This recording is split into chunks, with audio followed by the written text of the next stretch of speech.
Under Trump, the US has gone from being an abusive partner to potentially an adversary of the West, of freedom and democracy. In today's episode, we're going to look at some of the signs of that abuse that emerged in the Oval Office just over the weekend, but also the signs of it that have been building up for a number of months prior to Trump's accession to office, and of course, since he has taken that office over. Welcome to Silicon Curtain Podcast. Thank you so much to everyone who subscribes, who shares the material, who likes, and especially to those who support the work that we do. Just a quick reminder that we do have Patreon, we do have Buy Me a Coffee, but we also have, very importantly, a campaign ongoing at the moment to buy drones, excuse me, for a Ukrainian charity. We'll pop the link in the description. It's never been more important than it is now to help Ukraine remain resilient. Today, I'm delighted to be joined once again by Marci Shore, who is an American professor of intellectual history at Yale University, where she specializes in the history of literary and political engagement with Marxism and phenomenology. Marci is the author of Caviar and Ashes, A Warsaw Generation's Life and Death in Marxism, 1918 to 1968, and The Taste of Ashes, a study in the presence of the communist and Nazi past in today's Eastern Europe. Marci, welcome back. Oh, thank you so much for inviting me back, Jonathan. Well, we speak at a critical time, and I think everyone who's watching this understands that actually we're not just sitting here doing, cold critical analysis. We all have friends and comrades in Ukraine, and what we're hearing now is not just the sort of abusive foreign policy, but it's also extremely triggering for people who have close connections to Ukraine, and indeed for all Ukrainians who are all, to an extent, traumatized by war. I think it's triggering for a much broader group of people as well. And that scene in the Oval Office yesterday, I think anyone who's ever experienced bullying, abuse, humiliation, being treated as subhuman, being treated as a lower species, I think that's triggering for all of us and for everyone. Terrell Germain Starr, the Black American journalist in Ukraine, said that, Trump and Vance are speaking to Zelensky, the way, white Americans have historically very often spoken to Black Americans. Yes, I had the privilege of meeting Jermaine there in Kiev, Oh, and good, good, he's good. an ardent sort of warrior for Mm. justice and equality. Of course, one of the things that we're seeing, or rather not seeing, is even in all the conversations of negotiations, peace, etc. We'll dissect those in a minute because I think those are not just illusory, but they're a distraction. What is absent conspicuously is any mention of justice or any semblance of justice. Do you think it's correct to see that the Trump not only does not appreciate or see it as important, he does not probably even understand what justice is and why that would be important? Precisely. There is no such category for him. There's no such concept for him. We need to understand we're looking at moral nihilism. There are no values. There's no first principles. There is naked narcissism. There's total disregard for the lives of any other human beings. I think any other way we try to rationalize, well, maybe there's a strategy, well, maybe this, maybe realpolitik, maybe NATO. No, you have to look this kind of moral nihilism in the face. I mean, Lindsey Graham, after this meeting, went on television and said, President Trump just gave us all a master class in putting America first. And I rage tweeted back, as my husband was saying, please don't rage tweet. Um, I rage tweeted back, no, President Trump just gave us a master class in moral nihilism, and Lindsey Graham just gave us a master class in selling your soul to the devil. Yes, I mean but then he's flip-flopping. I observed, I think, almost on a Mhm. daily basis, the sort of pronouncements during the first Trump term, and yeah, seeing that sort of let's say moral flexibility, to put Moral it mildly. flexibility is very generous, yes. It's extremely generous, isn't it? I'm also trying to Generous and keep my rage understated. to control. Yes. But I like that phrase. I'm going to use that. I'm going to quote you on that now. Yeah. Moral flexibility. Very generous understatement. The point it gets across.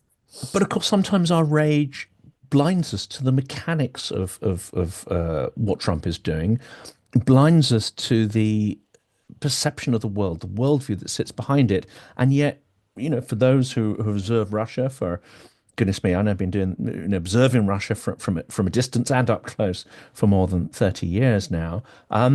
There's an extraordinary resemblance to the hierarchy of not just power, but the hierarchy of trauma and abuse and the sense of Mm. superiority and inferiority that is built into the Russian concept of power and power relations. And there's some little nuances and differences, but is it the case that Trump has really adopted the so-called, not just the Russian world, but that extremely hierarchical, extremely punitive, vertical psychology? Yes, and the sources of it in Trump's life, I won't do any psycho speculation, but your observations about that trope in Russian life have been something I've been quite preoccupied with as well.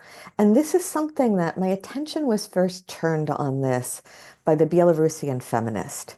There's some really very sharp and insightful thinkers in Belarus, including Olga Shvarga and Yulia Mickiewicz, who in 2020, looking at the revolution that should have succeeded, and the role that feminism was playing, which was not just about replacing men with women, but was something much deeper.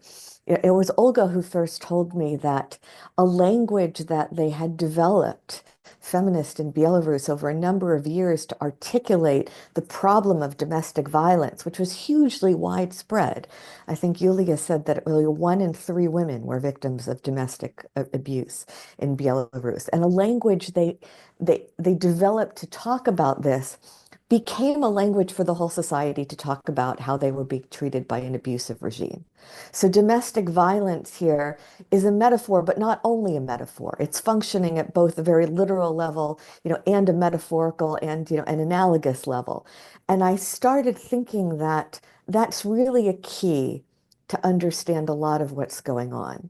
I mean, there's a saying in Russian, which is not just limited to the Russian Federation. It's a saying in the Russian language, which I first heard from Ukrainians, which is "Bьет значит любить." He beats you, it means he loves you. And one of the things they were speaking about in Belarus in 2020 was like, no, he beats you, he's going to go to prison. We need to change that around. But that trope of, real men beat their wives, and the only way of asserting self-affirmation is to beat up on people below you. And what they were trying to do in Belarus that I found so inspiring, and they should have won, and I am still desperately hopeful that one day this model will be victorious, is that you can't just replace men with women. You have to go from this whole stereotypical vertical notion of power that's all about hierarchy and all about, the Leninist phrase is kto kogo, who to whom, who's beating up whom, who's crushing whom. You've got to get rid of that whole model, and you've got to go to a model of horizontal solidarity, in which self-affirmation is not about abusing other people, but self-affirmation is about caring for other people. Now, that seems obvious, almost too obvious to need stating, but apparently it's not, because you have a lot of the world working on the opposite principle. And that's clearly the way Putin works. He lives in this kto kogo world where it's all about who's beating up whom, and that's clearly the world that Trump is living in as well, and it's just revolting, and It's what we, abusive. It's it no is other question for it. abusive. It is an abusive system. I mean, there are many variations of the phrase you came up with. I mean, the one I heard that one, of course, but another one I heard, which was make sure you beat your wife sort of daily, even if you have no reason. She'll come up with a reason why. Yes. But there are many variations of it, so it's not just anecdotal or incidental. It's a key concept, I think, that some people will take to heart. And that abuse is important because it seems to me the process that's being undergone and which certainly happens in certain circles where identity becomes a key part of not just abuse, but encouraging people to become abusers. In Mm. some ways, the abuser has to feel like a victim themselves. Maybe not a victim of the person they take it out on, but a victim of society, a victim of politics, a victim of class and identity. And then that's then reversed it, and you see, victim blaming. When we saw this in the Oval Mm. Office, Zelensky and Ukraine, the Ah, victims, are blamed for their own plight. But how would you link that to the process of radicalizing people to become abusers, which is what Trump and his ilk need? They need an army of abusers in order to maintain and increase their own power. oh, no, it was just so revolting. I mean, and I don't know J.D. Vance personally. I feel a kind of particular horror and disgust because of our contiguity. I mean, comes from Yale Law School. I'm a faculty member at Yale. I know some of the professors who he worked with. I I take the point that he was a victim of child abuse and he had a difficult childhood, and yeah, I can empathize with that. I understand that he didn't deserve that. And I also understand that there are many victims of child abuse who are very self-reflective and have gone through a lot of trauma and come out of that without a need to abuse other people. This is clearly not the case for J.D. Vance, who apparently has no coping mechanisms as an adult other than to turn around and humiliate other people. I mean, that kind of childish enactment, that kind of, you must say thank you. You have to express your gratitude. Don't you understand? You're disrespecting me. I'm in a superior position. I mean, it was just out of a kind of pop psych textbook. And it was worse than cringeworthy. It was revolting, and Zelensky is saying, well, have you been to Ukraine? Have you seen what our people is going through? Vance doesn't answer the question. Vance has never been to Ukraine. Vance doesn't know what the hell he's talking about. Vance showed up at Munich, and went to hang out with the Nazis, with the AfD, in Germany as he flirts with the far right fascist. And he gave this whole speech to the Europeans about how they are not respecting free speech. They're not respecting democratic values, and we have to return to this culture of respect for free speech and democratic values. If I can just tell you a little anecdote about that, as you can see, I'm very upset about this topic. Um, on Friday evening, right after this obscene performance at the Oval Office, for which I have still not found words, I gave an interview to a Fox affiliate right-wing television channel. And I knew more or less. It was an interview on a program called Capitol Report. The journalist's name was Steve Lance. I'm not an expert on the topic, but I had an idea of with whom I was going to be speaking. I knew there was going to be a certain degree of manipulation in the questions. I trusted myself to be able to handle the situation. I knew what I wanted to say. I didn't think I was going to be manipulated into saying something I didn't want to say. It was a live television interview. I did it live. I thought the questions were somewhat manipulative, but not in an over-the-top, impossible to handle kind of way. It was on the allegedly full recording of the Capitol report for 2 hours and then mysteriously disappeared. It was cut and censored by those very free speech warriors, who whom Vance claims to represent, but who didn't want me on record saying the things I said about Trump and Vance.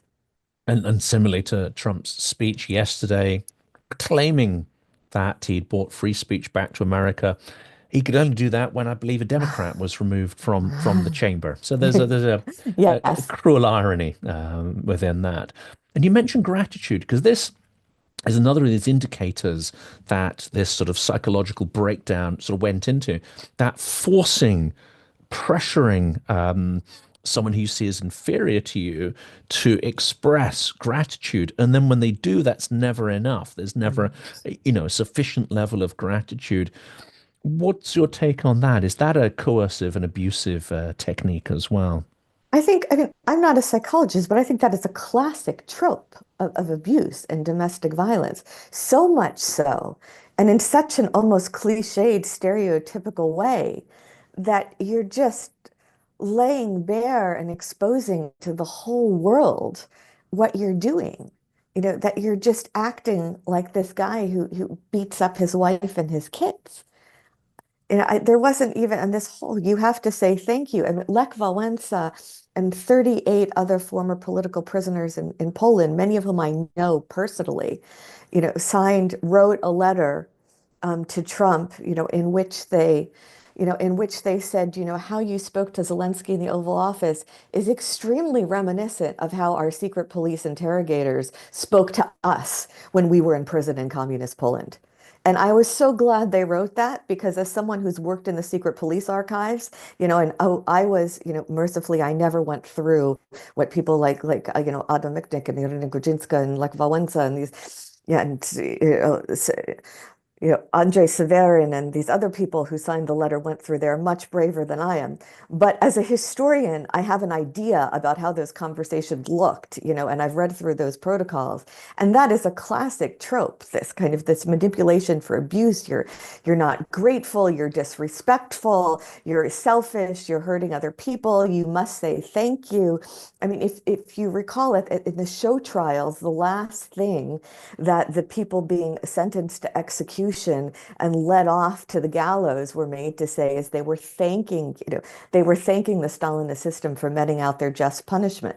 And there's a brilliant and gruesome Czech film that was made in 68, 69 called Kladivone Čarodějnice, which was based on a 1960s historical novel about the witchcraft trials in early modern Bohemia, which was, of course, an uncanny metaphor analogy for the Stalinist show trials and tell the story about how these women were tortured into making false confessions to working for the devil and being witches, and then they were led to the stake to be burned. And at the end of this very gruesome film, they're led to the stake to be burned.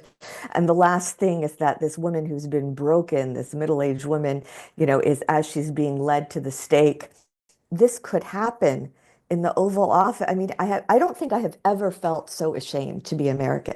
Let's turn to peace as well, because this idea of peace and negotiations, unfortunately, the media pick up on this. And it's peace, peace, peace. Zelensky doesn't want peace. We'll come to that one in a second.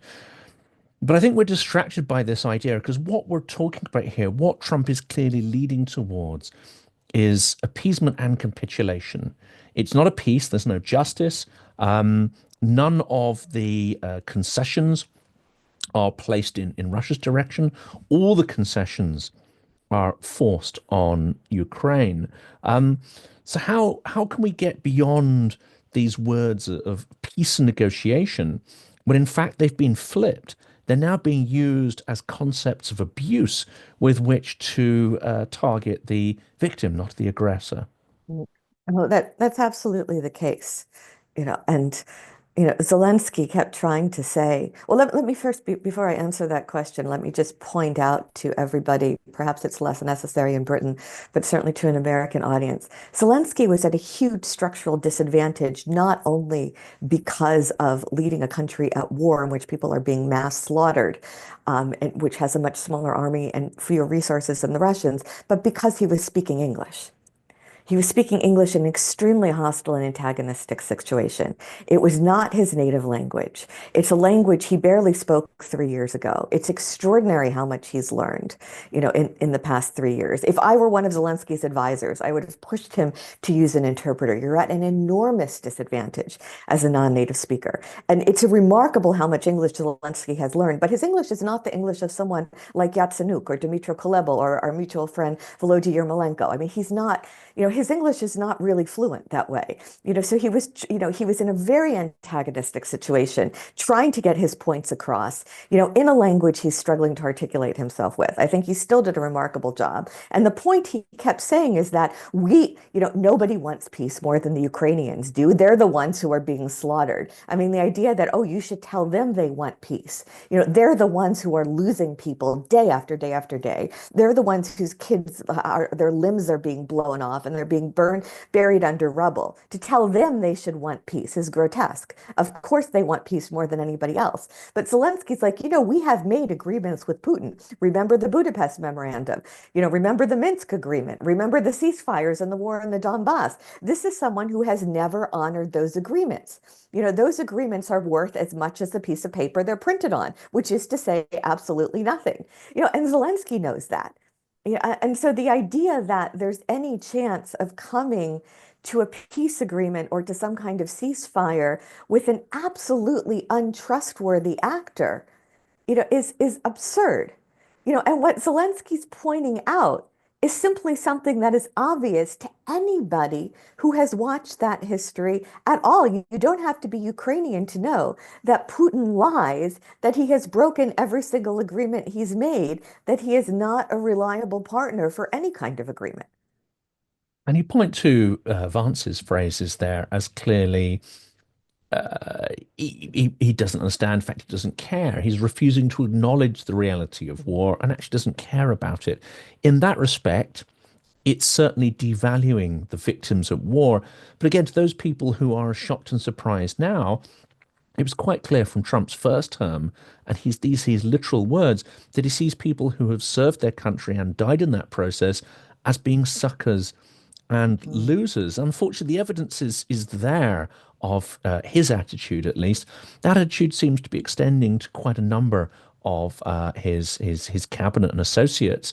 Do you think it's fair to say that he literally doesn't just care about those who have died, but in, let's say it was breaking as we came on air here, that he's going to be withdrawing US intelligence and supplies. The very withdrawal of intel and patriots is going to result in needless and avoidable deaths.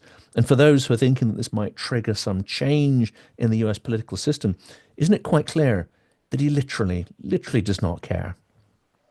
Yes, and I would go even further. I would say, first, one way in which Putin and Trump are alike is that they are people for whom other people's lives mean absolutely nothing to them.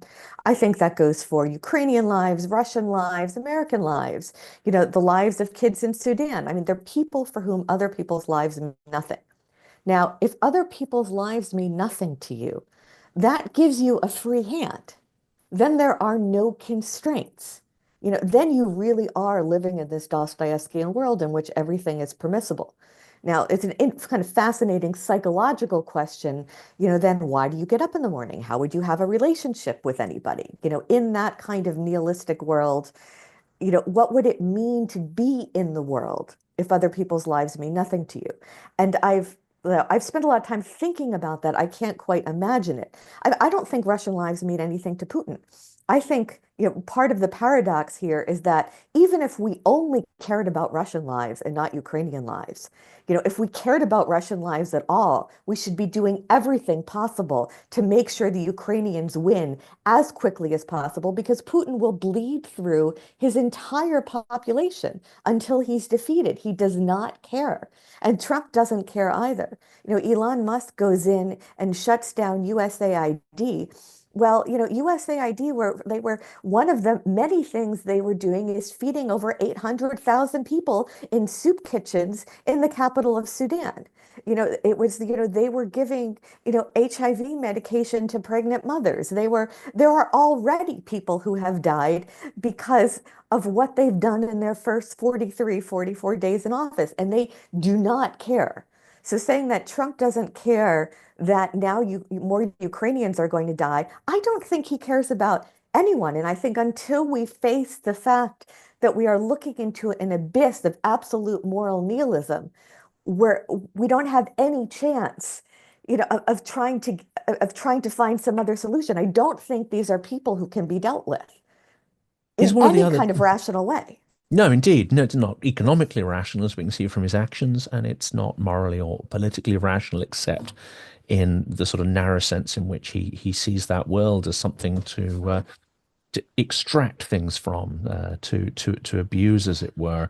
Um, in that sense, do we also have an additional problem here? And that is that the defense of Ukraine war is almost in their minds indelibly associated as a Biden project. And therefore, it becomes quite easy to get other people to Mhm. reject their common humanity because of that partisan point of view. Yes. I mean, that's just I think in terms of how Trump pitches it to his supporters, most of whom probably could not find Ukraine on a map. I would say yes. The other thing I would add about this new news we got today that you brought up about the end of intelligence sharing, and I have no expertise about intelligence whatsoever, but my sense is that now that Tulsi Gabbard has been put in charge of intelligence, whom, if either explicitly or implicitly, is some kind of a Russian asset, I don't know that anyone should trust American intelligence at all. I mean, that goes for the Ukrainians, it goes for the British, it goes for the Canadians, it goes for anybody. I mean, I don't think anybody can trust this administration. I don't think they can trust any of these people Trump has put in place. Well, we're going to be talking to John Cipher hopefully in the next couple of days. One of the Mhm. challenges is the sheer scale of integration between intelligence gathering and analysis that takes place. And of course, a lot of that actually runs through GCHQ in Britain. So this is a Mhm. far more complex issue. And in fact, the headline is going to be that Trump essentially throws Ukraine under the bus. But what he's also doing is throwing the whole of Europe and European Mhm. security under that same bus as well. Another aspect of this abuse, but also dovetails with this sort of idea of a partisan battle, is this concept that somehow the minerals deal and everything else is to get money back that Ukraine owes the US. Again, it's an extremely transactional, extremely false way of looking at geopolitics Mhm. and world affairs. But do you think Trump has this sense that he has to recoup the money that Biden lost through his mistakes, or is this just another cudgel that he's conveniently picked up to beat Ukraine and others with? Either or both. I mean, Trump calls himself the deal maker, which is just one way of laying bare the fact that for him, all human interactions are transactional. I mean, one thing when, Vance is saying, well, you should say thank you. You haven't expressed your gratitude. Well, let's remember how this relationship got started. I mean, first of all, Vance is on record saying, I could care less what happens to Ukraine, and how does Trump's relationship with Zelensky gets started in 2019. Well, he tries to blackmail him, into finding some dirt on on a family member of his political opponent, in exchange for the release of promised American aid. So this is a relationship that gets started with blackmail and now has graduated to extortion. And you're supposed to thank somebody for that? I mean, the original version of this rare minerals deal was just pure extortion. It was a Molotov-Ribbentrop pact kind of situation. Like, okay, we're going to make a deal, and maybe we'll give the Russians, half of your country, and we'll take the resources of the other half. And that's not even hidden. It's not concealed. It's right out there in front of everybody. And of course, one of the things, because it's easy to use sort of partisan issues to take people along with you, even though if they were really examining, themselves in a non-partisan way, they'd realize that their whatever morality they have is being sort of trampled upon here. Mhm. The other way that this gets sort of used and abused is this so-called idea of, grand geopolitics, which is, but we've got a clever plan here, and that is to peel China away from Russia and have a grand alliance between, the great white Christian empires, blah, blah, blah. Because I think there probably is a racial dimension to that concept as Mhm. well. But with your knowledge of Russia and its history, isn't the idea that you can bring Russia on board as an ally against China that's being, supporting it in a variety of ways, Mhm. possibly the most delusional thing that has occurred in the last couple of years? I think the idea that you can have any kind of relationship with Putin's regime is a delusional idea. I mean, I should first, well, a couple points here. Well, one about, should Ukrainians pay us back? First of all, I think we've given far too little aid too slowly, much less that, Trump is saying this is, $300 billion. It's not, it's about a third of what he claimed it was, 70% of which more or less was in fact staying in the United States. And But actually, some of those figures, I'm going to do an episode on that, even if you take the official figure and then you dig into it, actually, a lot of that is inflated because, second-hand weapon systems and ones that are reaching the end of their life, and normally in accounting terms, you'd severely mark the value down. No, they were listed at their list price as if they were Mhm, brand new. So there's extraordinary mhm. inflation even in the sort of so-called accurate figure. Sorry to interrupt. No, no, I'm glad that you made that point. Yes, I mean, I was quite critical of the Biden regime for going too slowly and for giving too little aid. I'm not a military expert, but I feel like if we had just given the Ukrainians everything they needed in 2022, this could have been over. My own feeling is that not only do the Ukrainians not owe us anything, if anything, we owe them. They have been bearing all of the cost, in human lives, which is the cost that matters. They have been holding off Putin's regime now for 3 years. I mean, I am one of the people who believes that, if Ukraine would fall, Putin will keep going, and that will be the Third World War. Not if not because Ukraine is fighting, but if they stop fighting. So I think if anything, we are indebted to the Ukrainians, not that they are indebted to us. And again, I'm not a military expert, but that's my feeling about the situation. I'm sorry, you had another question that I was going to answer. That was a No, follow-up. I'm not sure. I'm not sure. I've No, forgotten there what was that a was because that was a follow-up to, great sorry answer. about But that's the point about it, the point about indebtedness, and then there was it was something else. indebted. Yeah, I think that was that. That's I think that was the main one there. And of course, it's used again as another form of abuse. I've rewatched the Starmer things. I only saw little clips and edits, and I've now gone and watched the whole thing, both of Netanyahu and Starmer recently talking to or making addresses to Trump. And it's absolutely extraordinary because whereas Zelensky is a figure of a man whose nation is at war, and he cannot, I guess, debase himself by being sort of obsequious and kissing the ring, as it were. Um, Starmer seems to be rather good at this, while still maintaining a certain sense of his own composure and worth. And when I rewatched that, it's an extraordinarily crafted setup to press all of Trump's buttons and validate his fragile ego. It's like a Yes. masterclass. Yes. But at the same time, it does put you in I would say almost a position of weakness. We know because we're sophisticated that it's not, but you risk that sort of border there. So is this something, being obsequious, which people are actually calling for, and this is, they're saying that Zelensky went wrong. Do you think this was even an option open to him? Because also look at Netanyahu, and it's the most cringe-worthy level of, let's say, well, brown nosing. Let's call it what Yes. it is. No, and yes, and the British are doing a much better job at that. And you can also say that that kind of brown nosing is in some ways profoundly condescending because you're the one who knows what you're doing. Um, I think Zelensky held up very well under the circumstances. I think he has, I could he have been more obsequious and would it have helped? My own senator in Connecticut, Chris Murphy, who is one of the people in Washington I continue very much to respect, has made the argument that, I was there right before the Oval Office meeting. I was at the earlier meetings. This was all a setup, and I tend to think that that's the case, and there is just nothing that Zelensky could have done. How obsequious can one be? I think Putin has decided to ingratiate himself. I mean, Trump has decided to ingratiate himself with Putin.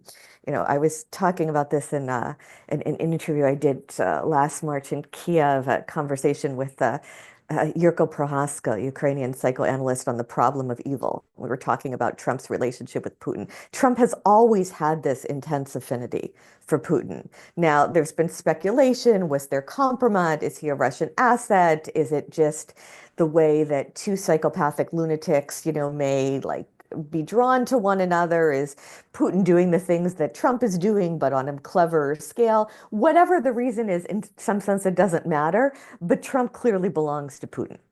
And that's just objectively, empirically the case. We could debate about what the sources of that belonging are, but for whatever reason, he belongs to Putin. You have two kind of pathological narcissists who don't care about anybody else's life. Um, I mean, I should add that I say this as, I mean, I'm in many ways a Russophile, like much more than a lot of my friends and colleagues who work on Ukraine. It's sad for me that I don't have a chance to speak Russian anymore, and it's sad for me that most of my Ukrainian friends and colleagues, understandably, don't want to use that language anymore and would prefer to use some other language. I am very attached to Russian literature. I miss going to Russia. Like I think I still maintain relationships with Russian friends and colleagues. I mean, all of whom, are, desperately anti-Putin. But there are people who on principle won't deal with Russians anymore. I mean, I feel like on the same principle, you cannot deal with Americans anymore. But in any case, I say all this as a Russophile that, Putin's neo-totalitarian regime, that's just evil. We're looking at a kind of crystalline evil. And I don't think there's any dealing with Russia or any kind of deal that's possible or any kind of peace settlement that's possible until that regime falls.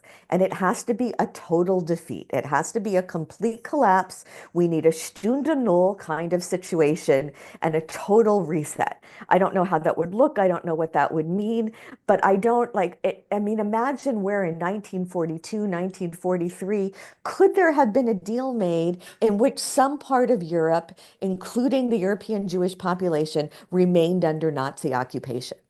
Like that's essentially what we're looking at. And the answer is no, of course, because No. the final solution was carrying on irrespective of the war. It Mhm. wasn't driven by the war. Mhm. Um, it was something that we know would have continued. And the only difference is that it wouldn't have come to light. There would have been alternative Mhm. narratives that forced those evil acts to cease to exist, as if they never happened. Unfortunately, your experience will attest to this, the Soviet Union managed to brush many of these crimes under the carpet. And Russians were never forced to face the evil. I remember sitting on a train going up to Vorkuta and seeing the wooden remains of prison camps in the tundra. There are no museums, there's no more memorials. And speaking to people on the train, yeah, no one really cared to examine that. In fact, almost allergic to examine that because the past is a place of trauma. And the present is a place of trauma, but you deal with the present trauma. Who wants to add, additional to it? And that's, I think, Ukrainians understand this. I mean, this comes to the sort of the big question. I think is what's been talked about is peace negotiations, but what in actual fact is happening is capitulation and the need to make Ukrainians subservient to Trump in the first instance and Putin in the next. With Mhm. your knowledge of Ukrainians, will they be feeling this? Will they understand this? And will they be feeling that fighting is better than being slaves Mhm. or worse? I mean, I think that's what's been going on throughout this whole war. I mean, I think, it's the stakes really are existential in that sense for Ukrainians. I am not, if it were my son out there on the front lines, my daughter out there on the front lines, I don't know like that I would be able to say, they should keep fighting. But I do know, and this is a point Alexandra Matvichuk has made over and over and over again very well, and I'm going to just reiterate it here. From the point of view of Ukrainians, this is from the point of view of Westerners or of foreigners. These are negotiations about land and about borders. And really, who knows anything about the Donbass? Who cares what side of the border Bakhmut is on? No one was paying attention in 1991. No one's been there. Quarrel in a faraway country between people about whom we know nothing. It could be on this side or it could be that side. From the point of view of Ukrainians, it's not about land, it's about people. Everybody, has friends and family in the occupied territories, and everybody knows that this is a reign of terror. It's not like, oh, it was 20 years ago and, you're a bright young person, in, say, Ternopil. Would you want to go to the university in Kiev or you want to go to the university in Petersburg? We're not in that situation. Now we're in the situation of a reign of terror. Now we're in a situation of, do you want to be in Auschwitz? Now I mean, the Russians have come in, they have bombed places to rubble. They have buried kids under rubble. They have set up not only detention centers and filtration camps, but torture facilities. They are taking people and they are chaining them to boards and they are putting nodes on sensitive body parts and they are torturing them with electric shocks day after day after day. I mean, this is why the Ukrainians keep fighting. The Ukrainians keep fighting because this is so morally unsustainable and horrifying that they don't see any choice. Not because they like fighting, not because this is an enjoyable activity, not because more parents, want to see their sons and daughters killed, but because they are otherwise living under a reign of terror, and so they feel they have no choice. Exactly. I think that is too little understood, actually, and too little of the insight, interviews, literature about living under occupation. Too little of that is coming out, unfortunately. But this comes to the sort of last area of questioning, and that is, if we take all of this abusive behavior as an aggregate, it leads me at least to only one conclusion, and that is the US, no matter what it says, no matter what flip-flopping you might see from day to day, which seems to be a form of distraction, smoke and mirrors, the trend seems to be towards the US aligning with a Russian victory. And it may, in fact, it already is from today's news, act in a far more pernicious way to try to undermine Ukraine's resilience and resistance, and indeed, by extension, anyone that helps Ukraine. So where I see this playing out is, essentially trying to hobble Ukraine in its fight, but also there'll be some form of sort of trade or intelligence war against the European allies who are clearly starting to step up to support Ukraine. How do you see all this playing out? And do you think we need to keep eyes on that reality rather than the sort of fire hose of news and distraction that we get daily? For me, the only potential silver lining of what happened on Friday, and the only hope, is that this will be the final nudge to shake Europeans into realizing that this really is the end of the affair. Like it's over. The Americans cannot be trusted. This administration cannot be trusted. The Europeans have done everything too slowly. Everything is in these kind of incremental, painful, cautious baby steps. And you see, like, the bad guys are out there doing everything unheedingly and very quickly, and the good guys are doing things cautiously and very slowly. And it's kind of a disastrous combination. And that for the Europeans, and I think this is true to some extent to Ukrainians as well, um, for for the world to give up on this illusion of America. America, despite everything, despite all our imperfections, despite our lack of culture, despite the cultural industry, despite our superficiality, still we are the land of the free and the home of the brave.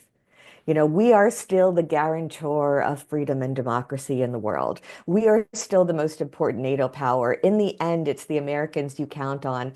For all of my friends who grew up under communism, so who are my generation and older, to let go of that image of America is very, very hard. Even knowing rationally what they know, there's this sense of like, okay, this is bad, this is not good, but okay, but other countries can fall into fascism, but with America is special. We drink in our liberal democracy with our mother's milk. We have checks and balances. We have, and I feel like, no, you have to see with eyes wide open what has happened. And I say this with enormous pain, and a sense of enormous shame too, as an American. But the only hope for the rest of the world is to recognize that this is it. This is the end of the affair. This administration cannot be trusted at all. Like, there has to be some kind of European mobilization that cuts off the Americans, that doesn't depend on the Americans, that doesn't rely on the Americans. This regime is untrustworthy, it's unreliable, and it is unhinged. And again, I say this as someone who, like, I personally, know people in Washington who personally I would very much trust. But they have been deprived of power, in the present situation. So I'm saying this not because I think every American is evil, and they've all in the closet made a pact with the devil like Lindsey Graham. No, I know very well that there are good people in Washington, there are people working hard. But in the current situation, those people have been deprived of power. And the people who have taken power, are unhinged and moral nihilist. And the Europeans must finally be shaken into mobilizing without us.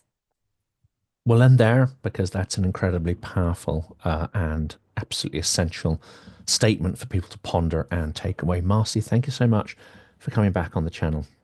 Oh, thank you so much for inviting me, Jonathan. It's always a pleasure to talk to you.